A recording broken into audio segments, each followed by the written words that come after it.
Getting around or going on holiday, rights that most of us take for granted. But for disabled people, the barriers are all too evident.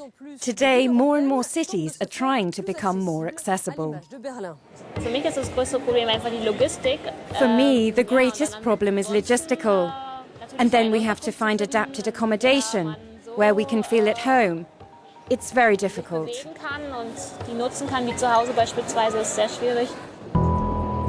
In most European cities, accessibility for all is, as of now, a legal obligation. But making it a reality is taking time, and there's a long way to go.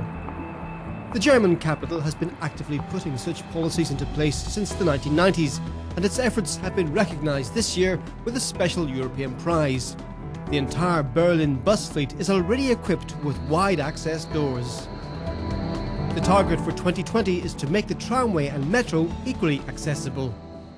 The Reichstag, renovated in the late 1990s, is a prime example of this inclusive policy.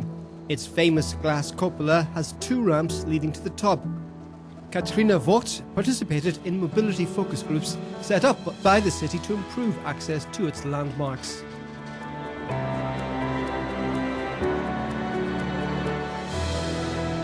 I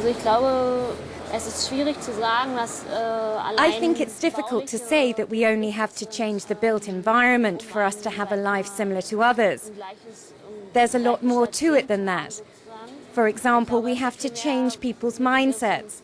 And that's why it's not only important to build without barriers, but also to consider the wider problems, and in particular, the perception of people with disabilities.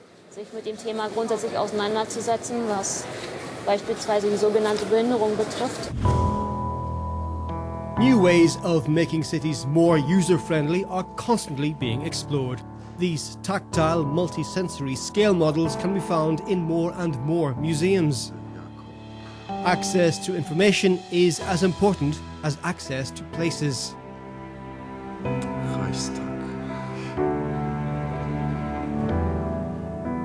Urban planner Barbara Berninger is dedicated to the ideal of a city for all. We want to build up an inclusive city, which means a city for all. And therefore, we use the patterns of the design for all. Because you can be handicapped by a handicap like being visually injured. But I was handicapped when I had 2 children to push at a time. Accessibility is a vast and complex problem. Mobility, visual, hearing or mental, all different disabilities requiring different responses. Berlin is working with other cities to find common solutions. If you put together actors from many European cities, then you're much stronger. Making a city barrier-free and accessible for all is a question of cost. So if you make the same mistake in Marseille and in London and in Berlin, it's very expensive. And it's much easier to learn from each other and not to reinvent the wheel again and again. The EU has taken a significant step in signing up to the UN's Convention for the Rights of Disabled People. It serves as a treaty of reference for minimum norms in several areas, particularly access to public buildings. Berlin's main train station, Europe's biggest, meets many of the criteria. It was entirely renovated 7 years ago and now has 30 talking lifts and other upgrades like indented lines to guide people with visual problems. But some obstacles aren't so easily tackled. Many people put their suitcases on that line. They don't realize that it is a guideline for blind people. They think it's just decoration.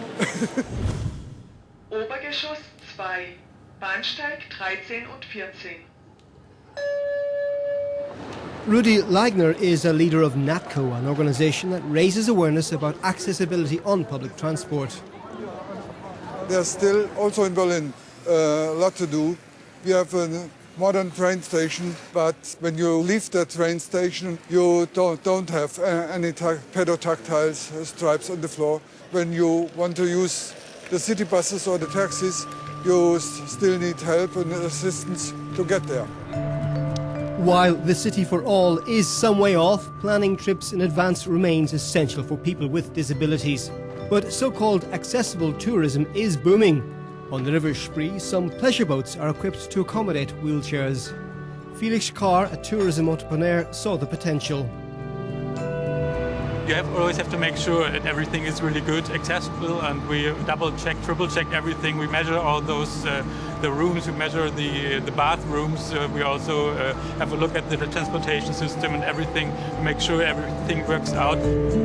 European cities are gradually rising to the accessibility challenge, but it will take some time to lift all the barriers, physical and mental, to allow every citizen to travel freely.